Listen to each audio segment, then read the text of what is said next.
right, let's talk about some money because it's now time to Ask the Expert. One of the latest trends in dating, it's all about your credit score. That three-digit number is becoming more and more valuable. This Valentine's Day, we have financial professional, Mr. Romance, matchmaker, Brad Allen with WealthWisconsin.com joins us with tips for financial compatibility and ways to raise your credit score. Call me old-fashioned, but my credit score never came up when I was dating before I got married. Had it come up, do you think that would have been I would have noticed. issue? No, I don't think it would have. It's becoming a big trend now. You know, They even have dating websites where people will match each other up with their credit scores. You know, so it's really something that people are paying attention to. So I thought during Valentine's Day, since Cupid, talk about this survey. What's in this survey?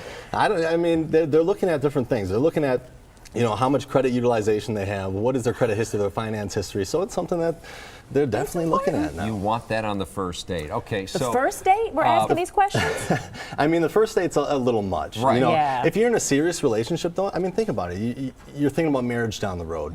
Financial history, credit card history is important because if you're thinking about a mortgage or something down the line, you want to know that you can get that stuff going forward. So does the credit score come up before the prenup, or during that? No, you don't want to go there. Depends on the couple, I guess. All right, so what should we know about our credit score? Well, I mean, there's different ways that you can get that credit score up. Number one is going to be you want to know what your credit score is. 30% of America doesn't know what Knowing is half the battle, That's right. You can't fix something when you don't know what it is. All right, you better preach. So on the 3 major credit bureaus, they allow you 1 free credit report per year. So I would take advantage of that. And if you don't know how to do that, on our website, wealthwisconsin.com, we have a link that'll take you right to that website so you can check it out. Okay, and then you get that credit report.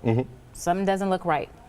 You want to dispute the charges. So when you're looking it over, if you had a late payment, but you know you made that payment, you can prove it. I mean, dispute it. And then if you get that off, it's going to raise that credit score over time. What do I need to know about using credit cards?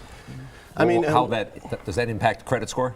Oh yeah, if your credit utilization is huge, right? So that's one of the major things they look at on a credit report. How much of your available credit are you utilizing? If it's too much, your credit score goes down. So let's say you had a $10,000 credit card. You want to use about 30% of that $10,000, right? Do they also look at you're paying it off monthly versus carrying a debt? Right. So paying it off monthly, yeah, but even if you're using $10,000 out of that credit card, it's still going to have a negative impact because your utilization is too much. But I'm sorry, go ahead. If you keep it around 30%, your credit scores are going to remain high. You're showing that you paid on time and you're not using too much of it. I want to go back to this survey. Okay. If you don't have any credit, though, that's got to be problematic too. Yeah, having no credit's almost worse than having bad credit sometimes because it takes so long to build up. And credit history is another thing that they look at. So the longer your credit history, the better your score is. So over time, you want to make sure, and that brings us to the last one, don't get rid of old cards. Oh. Right? Really? If you get rid of old cards, you cancel that account, that's going to have a negative impact on your credit history because it's just not there anymore. So you want to keep those cards open. If you have to, put it in a safe or put it somewhere safe where you're not using it, but to keep that account open. All right, Brad, appreciate it. So it's no longer about being a 10 anymore. You want to be a 700? At least a 740. So, yeah, right around there would be great. All right, got a question. 740 with a 10. There you go. A question for our experts. Email them at AskTheExpert@todaystmj4. You can also leave a voicemail. We have the number right there for you.